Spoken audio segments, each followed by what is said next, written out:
So finally বিক্রমদার পারিয়া সিনেমাটা release করে গেছে এবং জবে থেকে এই পারিয়া সিনেমার টিজার বা ট্রেলার বা যত রকমের সব প্রমোশনাল ম্যাটেরিয়ালস ইউটিউবে ড্রপ করা হয়েছিল সেগুলোকে দেখে টু বি অনেস্ট এই পারিয়া সিনেমাটার প্রতি আমি প্রচন্ড এক্সাইটেড ছিলাম। বাট এই সিনেমাটা আমি দেখতে পারবো কি না সেটাকে নিয়ে আমার মনে একটু ডাউট ছিল, কারণ আমি আগেও তোমাদের সাথে শেয়ার করেছি যে আমাদের এখানে অনেক বাংলা সিনেমা আসে না বা যদি আসে অনেক দেরিতে আসে। বাট লাকিলি এই পারিয়া সিনেমাটা আজকেই চলে এসছে, মানে আজকে 9th ফেব্রুয়ারি আজকেই সিনেমাটা রিলিজ করেছে এবং আজকেই সিনেমাটা আমাদের এখানে চলে এসছে। আর লাকিলি আমি সিনেমাটা দেখতে পেরেছি। সো পারিয়া সিনেমাটা আমাদের কাছে কেমন লেগেছে সেটাকে নিয়ে বেসিক্যালি ভিডিওতে তোমাদের সাথে একটু আলোচনা করব। সো প্রথমেই আমি যেটা বলবো এই সিনেমাটার ক্ষেত্রে সেটা হচ্ছে মেকার্সরা এই সিনেমাটাকে তৈরি করে যেটা চেষ্টা করেছে বাংলা সিনেমাকে এগিয়ে নিয়ে যাওয়ার জন্য বা বাংলা কমার্শিয়াল সিনেমাকে এক স্টেপ এগিয়ে নিয়ে যাওয়ার জন্য, সত্যি কিন্তু সেই চেষ্টাটা খুবই সুন্দর একটা চেষ্টা করেছে, যেটাকে কিন্তু আমাদের অ্যাপ্রিশিয়েট করা উচিত। কারণ এই সিনেমাটা কারোর ভালো লাগবে, কারোর খারাপ লাগবে, কারোর অনেক ভালো লাগবে, কারোর অনেক খারাপ লাগবে, সেটা হতেই পারে। বাট এই সিনেমাটাকে দেখলে কেউ এই জিনিসটা বলতে পারবে না যে এই সিনেমাটাকে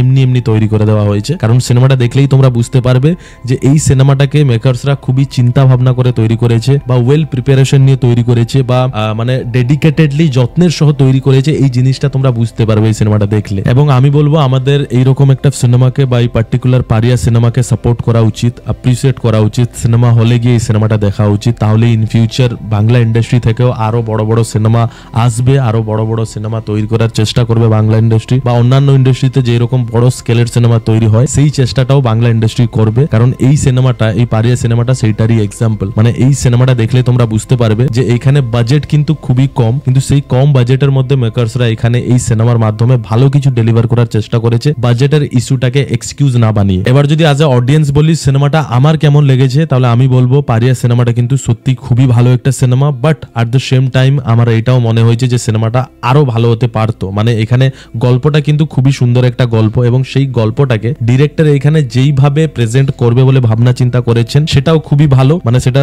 বাংলা সিনেমার জন্য নতুন কিছু যেভাবে ডিরেক্টর ভেবেছিলেন, বাট সেটা কোথাও গিয়ে অন স্ক্রিন প্রপারলি এক্সিকিউট হয়ে উঠতে পারেনি বা এক্সিকিউশনটা কোথাও গিয়ে দুর্বল হয়ে গেছে বলে আমার কাছে মনে হয়েছে, যেটার জন্য সিনেমার এঙ্গেজমেন্ট ফ্যাক্টরটা মাঝে মধ্যে ব্রেক করছে বা সিনেমার স্ক্রিন প্লেটা কোথাও কোথাও একটু ফ্ল্যাট মনে হচ্ছে। কিন্তু এঙ্গেজমেন্ট ফ্যাক্টরটা মাঝে মধ্যে ব্রেক করলেও বা স্ক্রিন প্লে মাঝে মধ্যে ফ্ল্যাট মনে হলেও এই সিনেমার গল্পটার রাইটিংটার মধ্যে যেই মেসেজটা দেওয়ার চেষ্টা করা হয়েছে বা যেই প্রশ্নগুলো তোলার চেষ্টা করা হয়েছে, প্রশ্নগুলো করার চেষ্টা করা হয়েছে, সেটা কিন্তু এই সিনেমাটা সুন্দরভাবে ডেলিভার করেছে। এবং এই সিনেমার সবচেয়ে বড় প্লাস পয়েন্ট হচ্ছে এই সিনেমার ট্রিটমেন্টটাকে এখানে প্রচন্ড র ভাবে রাখার চেষ্টা করা হয়েছে। আর এখন মানুষ প্রত্যেকটা সিনেমার ক্ষেত্রে র জিনিসপত্রগুলো বা র ফ্যাক্টরটাকে দেখতে বেশি পছন্দ করছে, তো সেই জিনিসটা তোমরা এই সিনেমার মধ্যে পাবে। এবং এখানে অ্যাকশন গুলোর মধ্যেও একটা র ফ্যাক্টর রাখার চেষ্টা করা হয়েছে। মানে অ্যাকশন গুলো মানে এরকম দেখানো হয়নি যে একটা হিরো 100 জনকে মেরে উড়িয়ে দিচ্ছে খুব সহজভাবে, সেরকম জিনিসপত্র এখানে নেই। একটা মানুষ 10 জনকে মারতে গেলে তার যে অবস্থাটা হবে, মানে সে নিজেও স্ট্রাগল করবে, নিজেও মার খাবে, সেই 10 জনকে মারবে, এইরকম র ফ্যাক্টরগুলো রয়েছে অ্যাকশনগুলোর মধ্যে। এবং অ্যাকশনগুলোর মধ্যে একটা ব্রুটালিটি ফ্যাক্টরও রয়েছে যেগুলো দেখতে কিন্তু খুবই ভালো লাগছে এখানে। এবং আরেকটা প্লাস পয়েন্ট হচ্ছে বিক্রমদাকে এই সিনেমার মধ্যে কমপ্লিটলি নতুনভাবে প্রেজেন্ট করা হয়েছে। এর আগে আমরা বিক্রমদাকে এইভাবে কখনোই দেখিনি এবং বিক্রমদা তার ক্যারেক্টারটাকে তার অভিনয়ের মাধ্যমে এই সিনেমাটার মধ্যে দারুণভাবে জাস্টিফাই করেছে। এবং যারা বিক্রমদাকে টেলিভিশনে দেখে তার ফ্যান হয়েছে বা এর আগে তার যতগুলো সিনেমা এসছে সেইগুলোকে দেখে তার ফ্যান হয়েছে, তারা যখন বিক্রমদাকে এই সিনেমাটার মধ্যে দেখবে জাস্ট সারপ্রাইজড হয়ে যাবে। এবং তার সাথে আরেকজনের কথা আমাকে মেনশন করতেই হবে, সেটা হচ্ছে সৌম্য মুখার্জি, যিনি এখানে এই সিনেমাটার মধ্যে ভিলেনের চরিত্র প্লে করেছেন। ফার্স্ট অফ অল এই সিনেমাটার মধ্যে হিরোর চরিত্র থেকে ভিলেনের চরিত্রটাকে এখানে বেশি ডেঞ্জারিয়াস বা বেশি ব্রুটাল রাখা হয়েছে, যেই চরিত্রটাকে এখানে সৌম্য মুখার্জি নিজের অভিনয়ের মাধ্যমে দারুণ জাস্টিফাই করেছেন। এবং এই গল্পটার মধ্যে যেই মেসেজটা দেওয়ার চেষ্টা করা হয়েছে বা যে প্রশ্নগুলো তোলার চেষ্টা করা হয়েছে, যে প্রশ্নগুলো করা হচ্ছে সেইগুলো কিন্তু আমরা এখানে সিনেমাটার মধ্যে ভিলেনের ডায়লগে বা ভিলেনের মুখেই শুনতে পারছি, যেগুলোকে কিন্তু এখানে সৌম্য মুখার্জি নিজের অভিনয়ের মাধ্যমে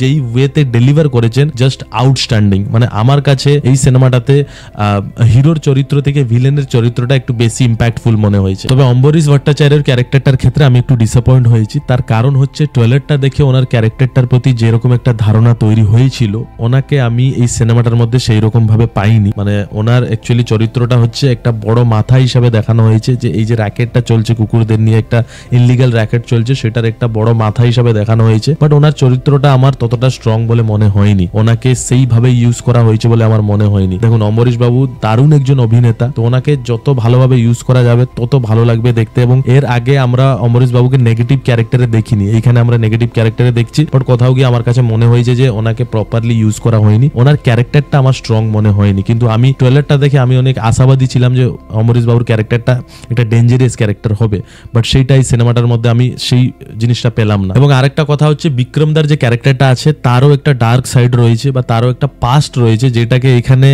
পুরো ডিটেলে দেখানো হয়নি, জাস্ট একটা ঝলক দেখানো হয়েছে। মেবি সেই ব্যাপারটা সেকেন্ড পার্টে দেখানো হবে এবং সিনেমাটা সেইভাবেই শেষ করা হয়েছে, এটা বুঝিয়ে শেষ করা হয়েছে যে পারিয়া 2 আসবে। এবং এই সিনেমার সব থেকে বেশি যে জিনিসটা দেখে আমি মজা পেয়েছি সেটা হচ্ছে ক্লাইম্যাক্সটাকে যেভাবে ডিজাইন করা হয়েছে, স্পেশালি সিনেমার লাস্ট 30 মিনিটটাকে যেভাবে ডিজাইন করা হয়েছে দারুণ। মানে ক্লাইম্যাক্সে যে ফাইটগুলো হচ্ছে সেগুলোকে যেভাবে ব্রুটাল ওয়েতে ডিজাইন করা হয়েছে, ব্রুটালিটি আছে সেই ফাইটগুলোর মধ্যে, এবং লাস্টে ক্লাইম্যাক্সে গিয়ে যে টুইস্ট অ্যান্ড টার্নগুলো রিভিল করছে সেইগুলোকে যেভাবে প্রেজেন্ট করেছে সেগুলো দারুণ। সো ওভারঅল আমি বলবো পারিয়া সিনেমাটা কিন্তু দারুণ একটা সিনেমা, শুধু মাঝে মধ্যে কিছু কিছু জায়গায় স্টোরিটাকে বিল্ড আপ করতে গিয়ে স্ক্রিন প্লেটা একটু ফ্ল্যাট হয়ে গেছে, সেটাও ফার্স্ট হাফে। আদারওয়াইজ কিন্তু এটা দারুণ একটা সিনেমা এবং আমাদের এই সিনেমাটাকে অ্যাপ্রিশিয়েট করা উচিত ডেফিনেটলি। সো যারা অলরেডি এই সিনেমাটা দেখে ফেলেছো প্লিজ কমেন্ট করে জানাও যে তোমাদের এই সিনেমাটা কেমন লেগেছে, আর যারা দেখোনি আমি তাদের রিকোয়েস্ট করব প্লিজ এই সিনেমাটা সিনেমা হলে গিয়ে দেখো, কারণ একটা বাংলা সিনেমা হিসেবে সত্যি খুবই ভালো একটা সিনেমা, যথেষ্ট ভালো একটা সিনেমা। অ্যান্ড আমরা যদি এই সিনেমাটা না দেখি, এই সিনেমাটাকে সাপোর্ট না করি, সিনেমা হলে গিয়ে না দেখি, তাহলে এরকম একটা সিনেমা সাপোর্ট না করলে ইন ফিউচার আমাদেরও সেই মুখটা থাকবে না যে আমরা বাংলা সিনেমাকে নিয়ে কমপ্লেন করবো যে বাংলাতে ভালো সিনেমা হয় না, অন্যান্য ইন্ডাস্ট্রিতে এত ভালো ভালো সিনেমা হয়। এই মুখটা থাকবে না আমরা যদি এই পার্টিকুলার সিনেমাটাকে সাপোর্ট না করি, সিনেমা হলে গিয়ে না দেখি। তো যারা দেখোনি প্লিজ এই সিনেমাটা গিয়ে সিনেমা হলে দেখো, নিশ্চয়ই তোমাদের ভালো লাগবে। That's all for this video. I am Vishal, you are watching one enough. See you in the next video. Till then take care, bye bye, signing out.